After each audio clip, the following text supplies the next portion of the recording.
Hi everyone, this is Tanika Breeden here. Hi there, Miss Carter 66. Thank you for coming in.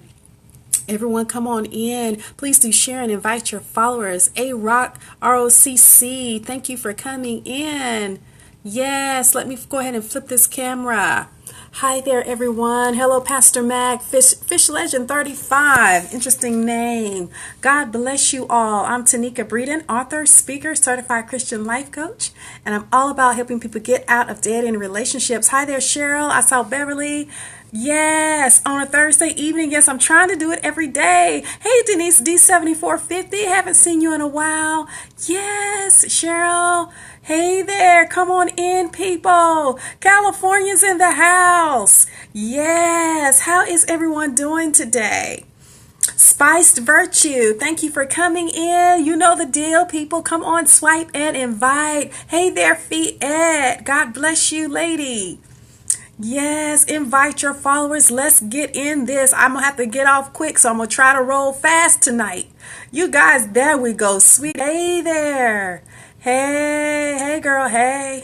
We're going to talk about these three lies. These three big lies. I know the lies that I told myself that kept me in a dead-end relationship. It was almost 7 years. It's about 7 years that I stayed in a dead-end relationship, and I'm going to share with you the three lies that kept me in it for so long. There was several other ones, but these are the three that really kept me in a situation. Hi there, Lou Matt M, thank you for coming in. These are the three lies that helped me bondage and kind of held me hostage for a while before I actually worked up the nerve. Once my father passed away, I didn't have any emotional capacity to maintain the lie anymore, to stay in the relationship. So here are the three lies. And again, I'm speaking from the perspective of a woman in a dead-end relationship. I was not married, but I was in an extended limbo, long drawn out situationship, limbo land, waiting and waiting and waiting and waiting. The nerves can mess you slap up because I kept keep waiting for him to get his act together, waiting for his finances to get together, waiting for his job situation to get right. Hi there, filmmaker. Thank you for coming in. Thank you for inviting your followers. Yes, you guys come on in here. We want to get as many people on here as possible. And again, my name is Tanika Breeden, and I'm all about helping people get out of dead-end relationships. Yes, the waiting for the other shoe to drop, waiting for the relationship should always have progression. When you're starting and stopping and stalling out and going into these limbo cycles where you're not moving forward, that's not of God. God is a God of order. Yeah, thank you. Thank you so much, filmmaker. Thank you so much. God bless you. Hi there, Frida. God bless you. Thank you for coming in. You guys, come on, please share and invite. Thank you for those beautiful hearts. But every relationship should have progression. You should never be stuck in limbo land with a man. And if you're a man on the other side of the scope, you should not be stuck in limbo land with a woman. At some point, you got to make it do what it do. You got to make it do what it do. You don't have time to waste your time. Thank you. Thank you. I'm kind of had sort of a bad hair day. Hi there, Antonio 3750. Okay, so we're going to go ahead and get started. The three lies that kept me in a dead-end relationship for almost 7 years. Lie number one was, let me preface this a little bit. And I'm speaking for those who are of the Christian faith. Who have the background and foundation of Christianity. Good evening to you too. Good evening to you too. So I'm going to preface this with a little bit. The first mistake I made before I get into the lies was I made hanging on to the bad dating relationship an issue of faith. I made sticking into that situation an issue of faith. Claiming that my belief was that, and I'm reading from my book here, and all of this is coming out of my book, Get Out of That Dead-End Relationship Now, and I have kind of a ratty copy because it's my talking copy that I talk from and speak from, but it's available on Amazon and Kindle, so I'm going to read what I wrote here. Ladies, do not make hanging on to a bad relationship an issue of faith, claiming that God is going to change him or the situation. It is the height of foolishness. Come on, hear me well. It is the height of foolishness to believe that God will answer your prayers to change someone else, to suit your agenda, which at my point, my time, my agenda was to get married. I was so broken, I was willing to subject myself. The height of foolishness. It is the height of foolishness to believe that your prayers, that I believe that my prayers will change someone else to suit your agenda, which is to be married. Hi there, Massage. Thank you guys for coming in. I see some coming in there. Thank you, first timers. Thank you for being here on this scope. Please do share and invite your followers as things resonate. Yes, you can't change somebody with your prayers. And it's the height of foolishness to use your faith and your prayers to try to manipulate God into changing someone to marry you or to progress a relationship alone. That was the first thing that I did that was wrong. All right. And then I quote here from Michelle McKinney Hammond. She's, hey there. Hey, Miss Magic 49. God bless you.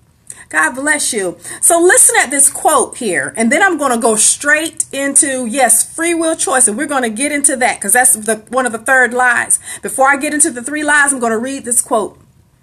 Christian women are famous for making a horrible mistake over and over again. Christian women. They feel that God has spoken to them about a specific man. We're not saying that God will never speak to your heart about the man that you are to marry, but we are saying that it is very dangerous for a woman to get hung up on a feeling. Especially if you see no sign whatsoever, no concrete indication from the other person. We want to help you guard against illusion. Yes. When you commit to a man based upon what you believe is, quote, a word from the Lord, unquote, you will give him unqualified commitment and consider anything that speaks contrary to that as a test of your faith. That's right. Guard against illusion. Other than their words, check their actions. Amen.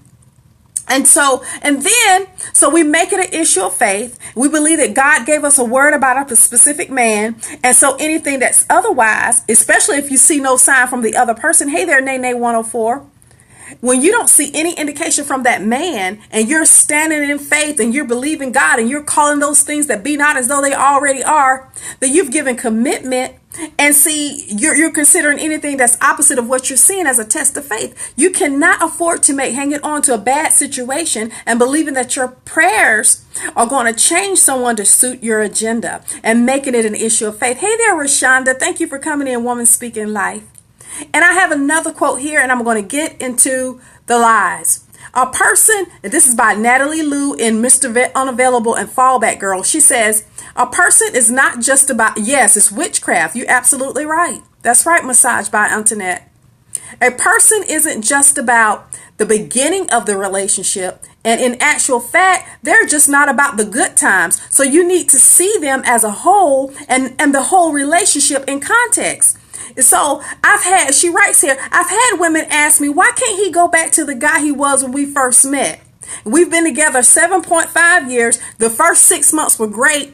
And then the other 7 years were horrible. We keep trying to get the relationship back to the beginning. And so she writes this quote, you do the math. You need more than good times and moments to justify sticking in a relationship that's been consistently struggling longer than it's been good. In other words, we keep trying when it was good for the first 6 months, and then the remaining 5 years it's been jacked up, but we forever trying to justify staying in it based on the first 6 months when all the whole rest of the time for 5 years was horrible.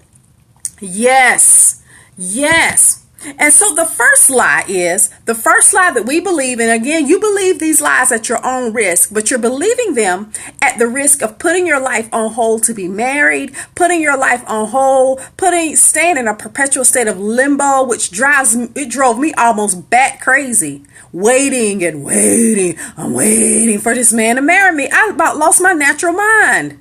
That's not healthy for us as women. It's very unsettling for a woman to be in that perpetual state like that. Yes, it is the sure enough truth. Now, lie number 1, if we want to put this in the screen, in the thing there. I don't want to let go. I put so much into this relationship. I don't want to let go. Yes, absolutely, Massage. I don't want to let go. I put so much into this relationship. So my problem was I had poured and poured and poured so much into him. And definitely, because of my love, I didn't know, is it freezing or something? I'm sorry if it's doing something. I thought that, I had poured so much of myself into him. Yeah. And I felt like if I went ahead and broke up, that somehow he was going to magically, spontaneously combust into this wonderful, godly Christian man that I knew he was deep on the inside. And then some other lucky woman was going to go get him. And all of a sudden, I'll knock my stuff down, y'all. All of a sudden, the minute I broke it off with him, someone else would have him. And then they would get the benefit of everything that I poured in. And so another year would go by because I'm thinking somebody else. Ooh, I don't want y'all to see my closet, y'all. I kept thinking that someone else was going to get him. I don't know what to do with the freezing. It looks like it's okay on my end. Yes, building them up for someone else. And that's how I felt. And so that was the lie that kept me in it much longer than I should have been in it. Let me go ahead and fix that. Okay, so it's not freezing. Okay. All right, then. It looks like it's okay. And so I had fallen prey to the lie that he would instantaneously materialize into the wonderful godly man that I knew he was, right? And I worried that some other lucky woman was going to get all of that investment. And so I was hanging on because I made such a huge investment in him. And so what if you put all of that emotional energy, all of that prayer, all of that praying and waiting and wanting, put it into your purpose, put it into your children, put it back into your life? But no, what do we do when we're in a limbo situation? Let me tell you what I did. Of course, I stayed in it because I didn't want another lucky woman to get him. I didn't want another woman to come and get what I put in. And then I spent a lot of emotional energy agonizing, obsessing, rehashing and rethinking and replaying thoughts and text messages and conversations over and over again in my head. And that was wearing me out. Trying to analyze the relationship in detail, pouring over every subtle nuance of everything as if somehow it's going to give me a little bit more revelation and insight and understanding to justify staying into it. And I kept waiting for God to give me some big revelation aha moment to give me to give me a little bit more extra time. Let me just give this some more time to see where it's going to go, because I done been here. I've given him my body. I've invested. I've poured so much of my life. I've prayed him through hell and hot water. Let me just give this a little bit more time. That's lie number one. Lie number one is I've put so much into him. I've put so much into this relationship. I don't want somebody else to come back and pick up what I got. That lie will keep you in that situation much longer than you ever need to be in it. Lie number one. Lie number two. I don't want to let go because calling it quits means that I was wrong. I don't want to let go because calling it quits means that I was wrong. And what is the root of that? Pride. My pride.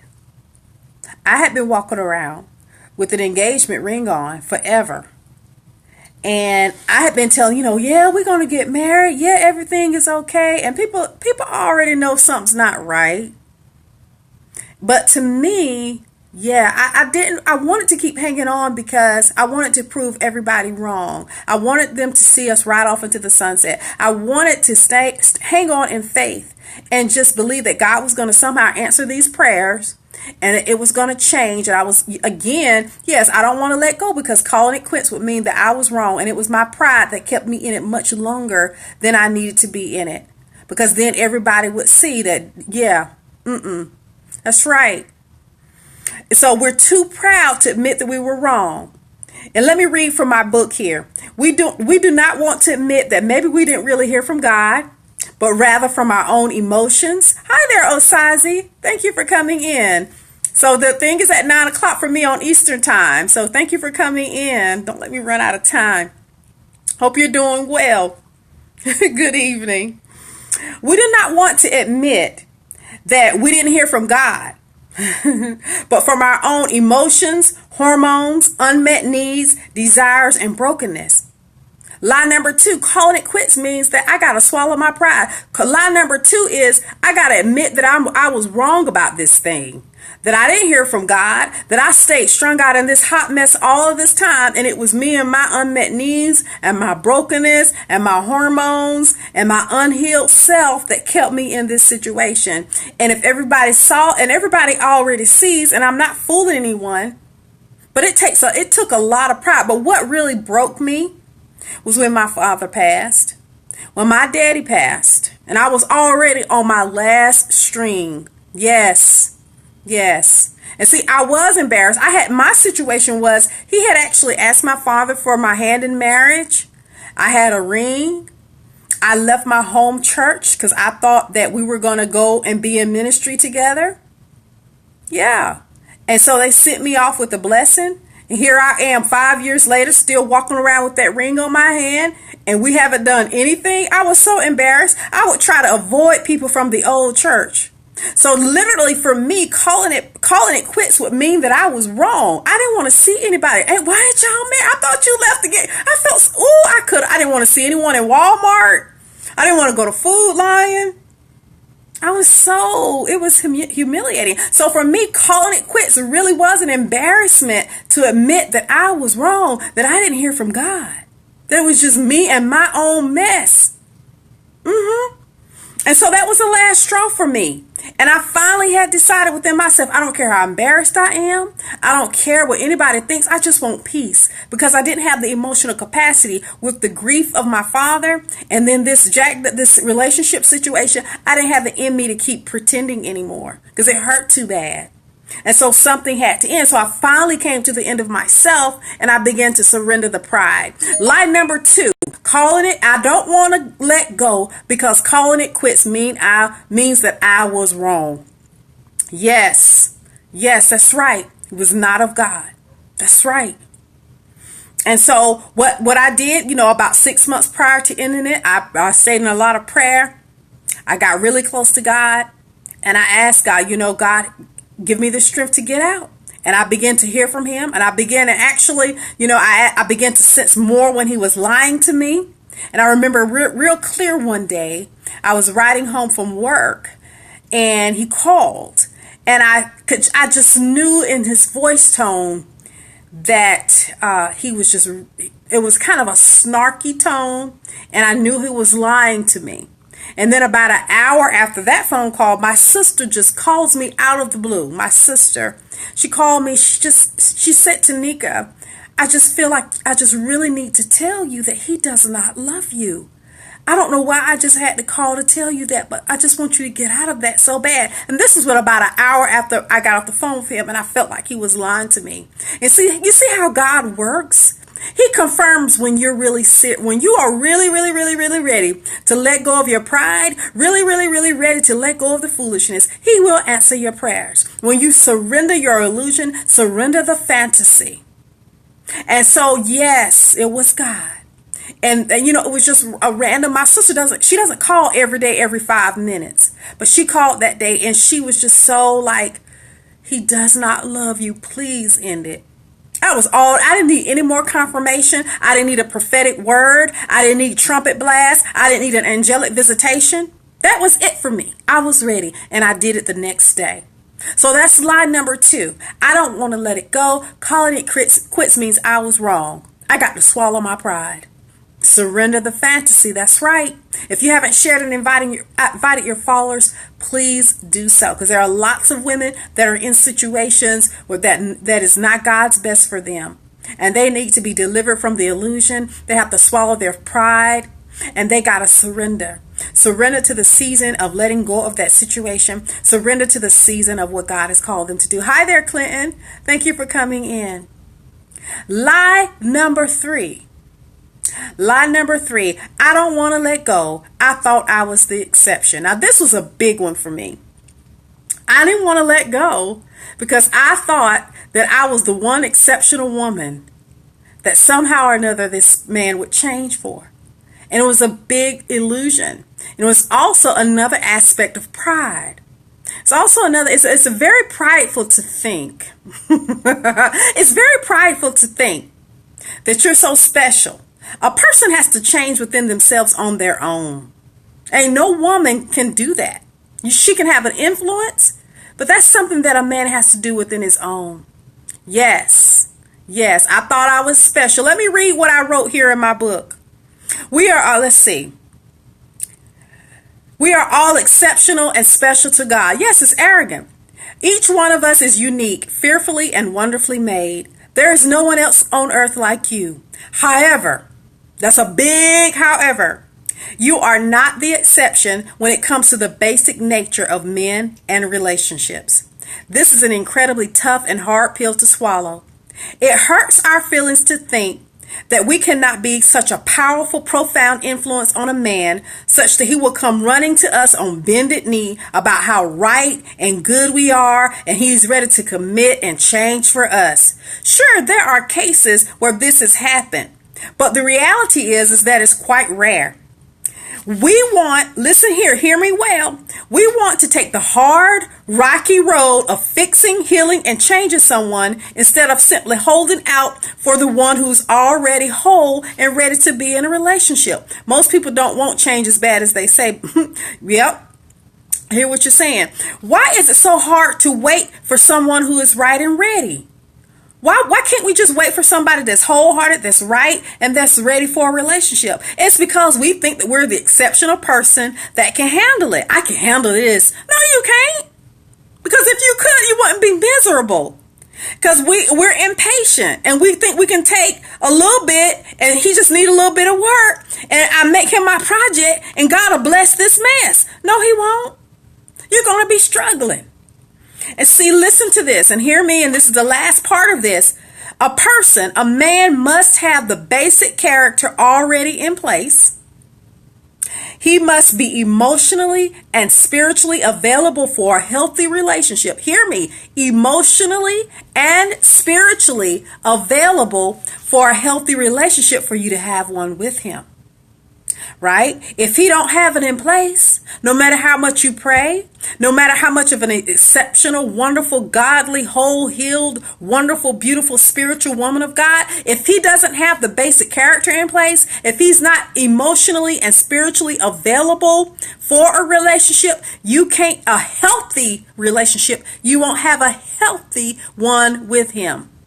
Yeah. Yes, because see, the issue is, I want my vision, is that you have to be at the same caliber of the list that you're asking for. You cannot be asking and praying for a whole and healthy relationship, because a relationship is only reflective of who you are. The relationships that we get involved with are a reflection of the two people that's in it. So my relationship, the quality of my relationship is going to be the quality of my emotional health and my spiritual health as a woman. Right. You are what you attract. You become what you attract. You attract who you are, not what you want. So if I want a healthy and wholehearted relationship, then the onus is on me is to be as healthy and wholehearted as possible. The relationship itself is not bad. It's the two people in it that's making it what it is. It's not the relationship. It's the man and it's the woman, and it's them two coming together, making that mess the mess that it is. Hey there, Faithy. Thank you for coming in. Thank you. So if a person does not have the basic character in place, yes, for men too, if they're not emotionally and spiritually available, you're not going to, and to have a healthy relationship, you won't have a healthy relationship. And a man or woman, but in particular, men, they have to use their free will choice to change. You know, he has to want to change on his own. Yes, that's right. That's right. I want my vision. Self-sabotage. And it's no matter what our loving kindness is, how wonderful we are, how beautiful we are. That's right. It's a Jezebel spirit. We want to take an unhealthy, malfunctioning, and men too. Some men try to save and heal and help women too. But we want to take an unhealthy and malfunctioning man and try to create some wonderful relationship that we have in our heads. We want to take someone that's unhealthy, that's malfunctioning, that does not have the basic character, and somehow we expect that person to spontaneously combust and have a healthy relationship. And then we pray and try to make it a matter of faith and stand on faith for that person to change. It does not work like that. And so it is even further exacerbated again by the fantasies that we hold, our unmet needs, our emotional neediness, our touch deprivation. Yes, I said touch deprivation. We're deprived of affection, deprived of attention. And so if you're in that mentality, I want to be touched, I want to be held, I need a man, that's going to create these types of situations. And see, yes, they must have a good job, but a relationship with God. They have to have it all. He has to be fully functioning for you to have a fully functioning relationship with him. Otherwise, nope, they're not supposed to be difficult and draining. They're supposed to be complementary. They're supposed to be conducive. You're supposed to come in seeking to add value. He's coming in seeking to add value. Both of you must be willing to grow and in a place and a capacity where growth, ongoing self-growth, and maturity and healing is a part of the relationship. No one is going to be perfect, but the parties in it need to be mature enough to want to heal and grow, to heal and grow together. Not just be trying to turn this around. Ooh, all my stuff. To be in a good and healthy relationship, you have to have two sound, mature people. And so, again, like I said, Christian women, we make it an issue of faith. We're calling those things that be not as though they are. We're trying to speak the word, speak into these situations to change a man. And see, that man has a free will choice. God gave him a free will choice for salvation. So what makes you think God is going to suddenly take away his free will choice to change for us so that we can get married and have the relationships that we want? So those are the three lies. The first lie was, what did we say that first lie was? I put so much into it. I put so much of an investment of my heart, my energy, my time, my prayers. In some cases, we've given our bodies, we've given our financial resources, we've given our gifts and talents, and we don't want another woman to come behind and get what we put in. That's lie number one. So we stay on and we keep hanging on and we keep hanging on, waiting for it to change. Lie number two, I don't want to let go because calling it quits means I was just wrong. It was my pride. It was my unmet needs. I don't want people to think bad of me. They see us out here. And I've been saying we're going to get married and we still out here strung out in this mess. Pride means that I got to suck that up and break it and be embarrassed. And I don't want to do that. So calling it quits would mean I was wrong. That's lie number two. Believe and continue to suck these lies up at your own risk, at the detriment of your own destiny and purpose in God. These lies will keep you in limbo land forever. These lies will keep you waiting and waiting and wanting and waiting. And when you're in a state of wanting and in a state of waiting, that's not God's best for you. It creates further confusion. It creates anxiety. Yes. And the third lie, I don't want to let go because I thought I was the one exceptional woman that could change a man. I thought you are welcome. I thought I was the one exceptional woman that he would want to change for.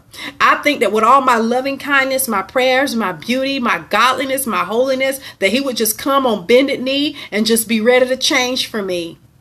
If he doesn't have the character in place, if he's unhealthy, if he's not emotionally and spiritually available for a healthy relationship, no matter how much you slice it, stack it, add it up, pray, plead the blood of Jesus, he has to come when he's ready.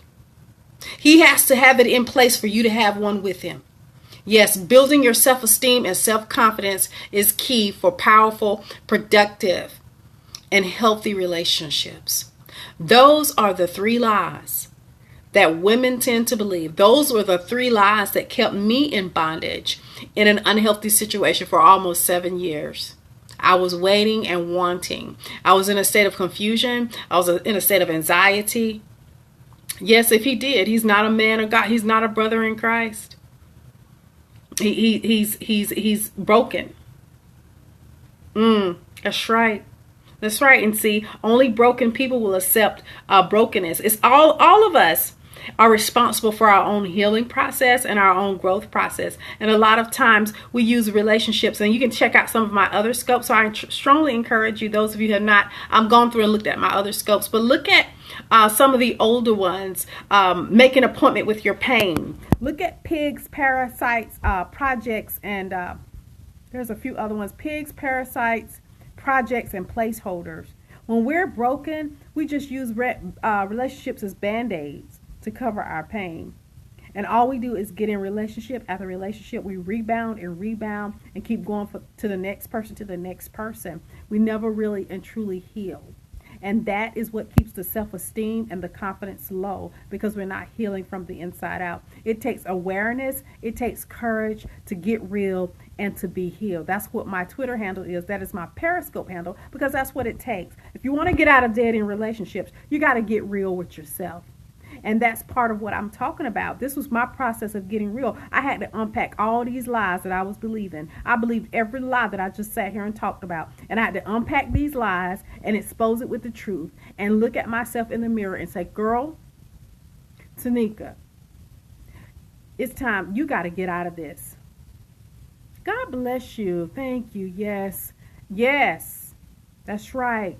That is right, Joseph. Heal, work on yourself, grow in all facets. Self-growth is so paramount, so important.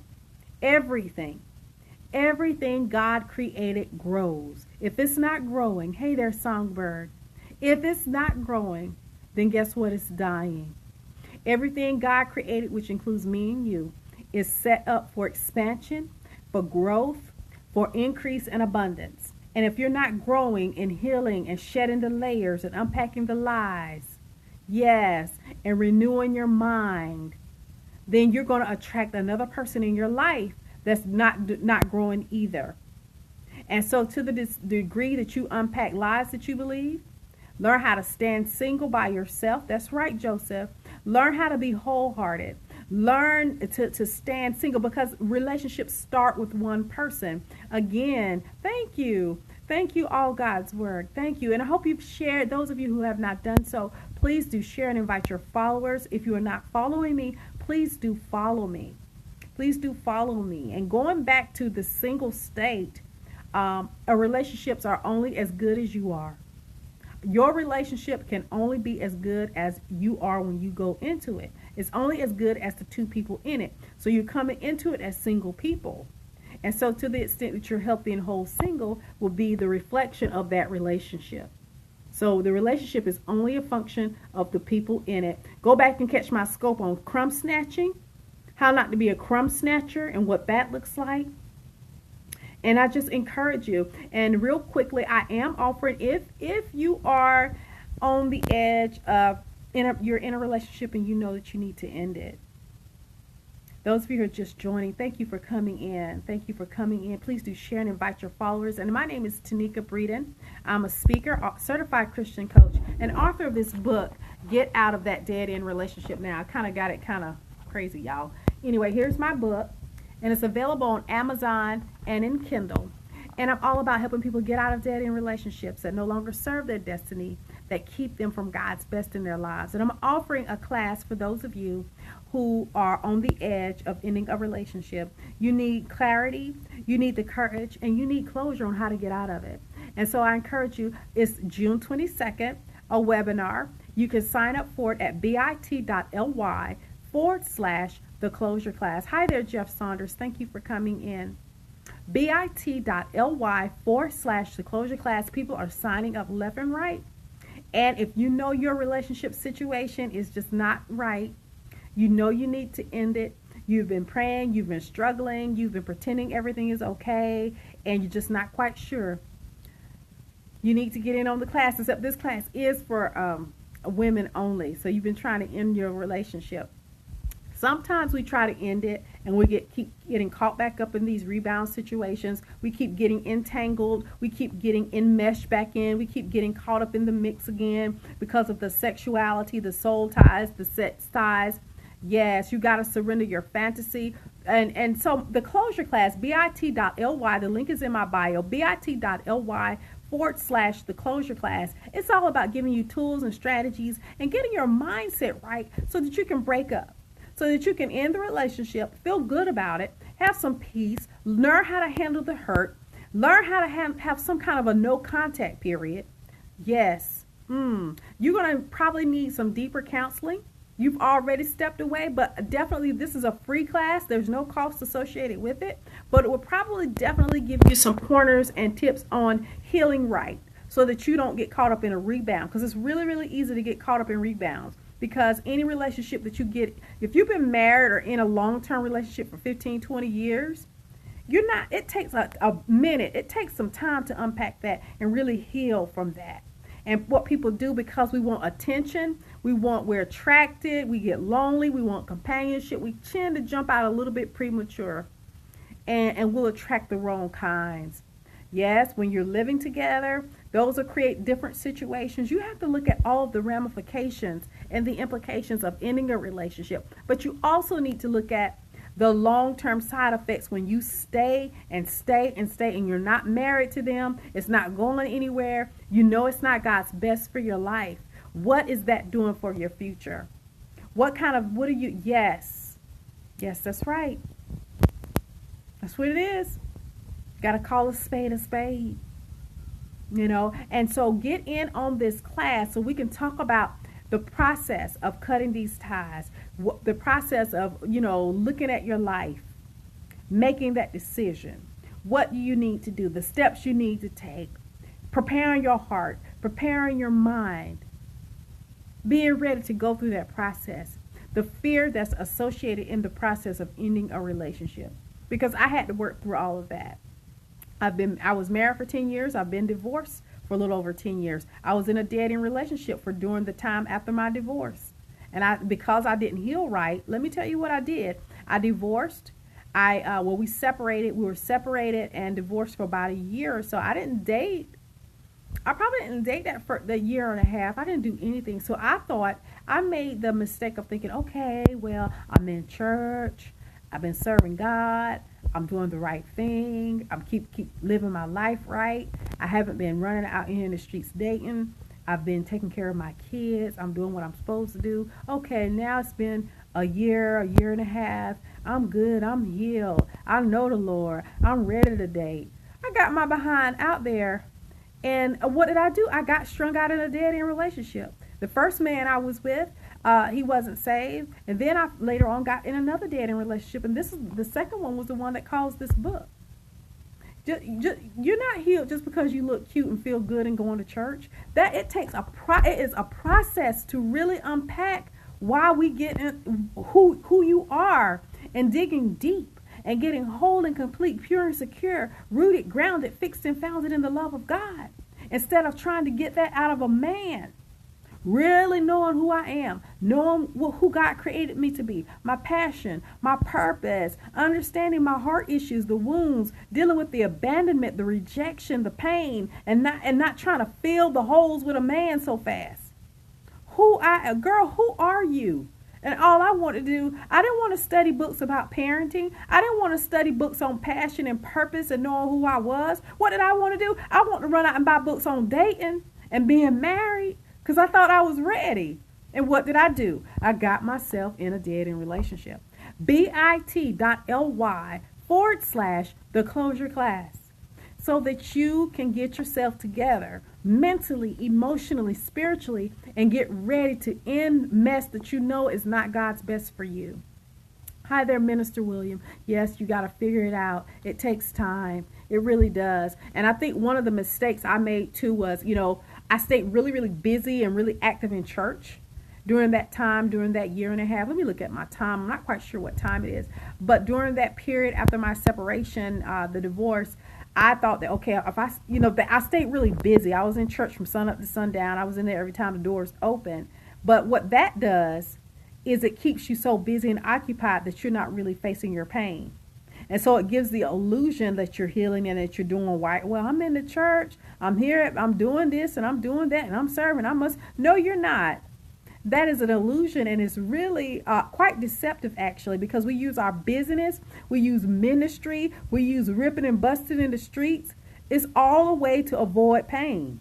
It's a way to avoid facing ourselves. It's a way to avoid not being self-aware and understanding what's going on. And so if we're not running in the streets, chasing behind our children, being extra busy, or if we're not spending too much money, or if we're not, spending money in the mall and doing stuff like that, or doing too much church stuff, just living in the church a lot, and just saying super, super, super, super busy, busy, busy, busy, busy.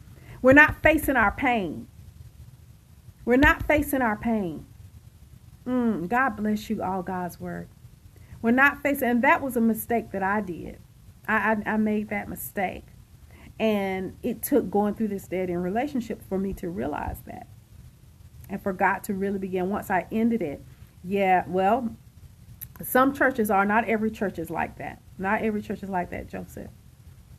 And so when sometimes we use being busy as a way to numb our pain, or we use food, or we do Netflix and wine, we're drinking, sometimes sexing, just getting caught up in these liaisons and sexual relationships. There are ways to mask and hide behind, just not to really face pain.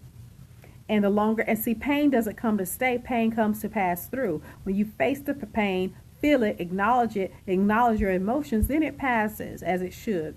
And as you continue to heal and face the memories, face what happened, deal with it, and it just passes through, and you come through stronger and more resilient. But we don't want to face nothing. We don't want to feel nothing. We don't want to cry. We don't want to see ourselves. We don't want to feel nothing. We just want to numb it and dumb it. We want to run from, resist, ride over the top of our pain, stay busy in the church, stay busy in the street, stay busy at work. We want to drink and watch movies and watch Empire and do all this stuff, and we just won't face our pain. And so that keeps us in these cycles. That's why I'm having this class, bit.ly. If someone wants to put it in the chat box, bit.ly/the closure class. bit.ly/the closure class. And this class will help you as you navigate ending a relationship. And I'm not advocating ending a bad marriage, even though you could come in if that is thank you for putting that up, Ignite Your Purpose. But I'm more or less focusing on relationships for people that are not married. And the relationship is just not reflective of God's best for your life. And you need to get out of it.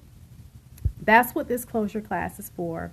And again, for those of you who are just joining, excuse me, I feel kind of like I'm losing my stuff here.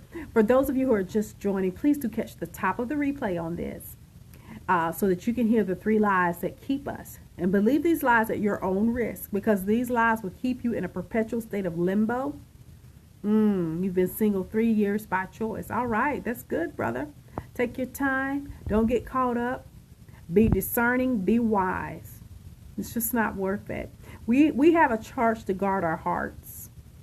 Guarding our hearts. Keep it open to love, but we still must guard it. We must use wisdom, sound discernment. Check out my other scope, the one that I did yesterday, because I talk a lot about using wisdom and sound judgment. What was that? The 5 keys that wise women use. Wise men use it too. And so sound judgment and discernment.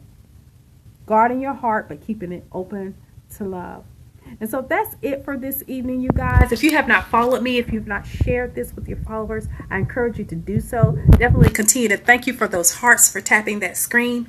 Please do follow. And for those of you who are on the brink or on the edge of getting out, okay, here's the book. Tell me when you got it. I hope you're screenshotting the book. Here it is. Get out of that dead end relationship now.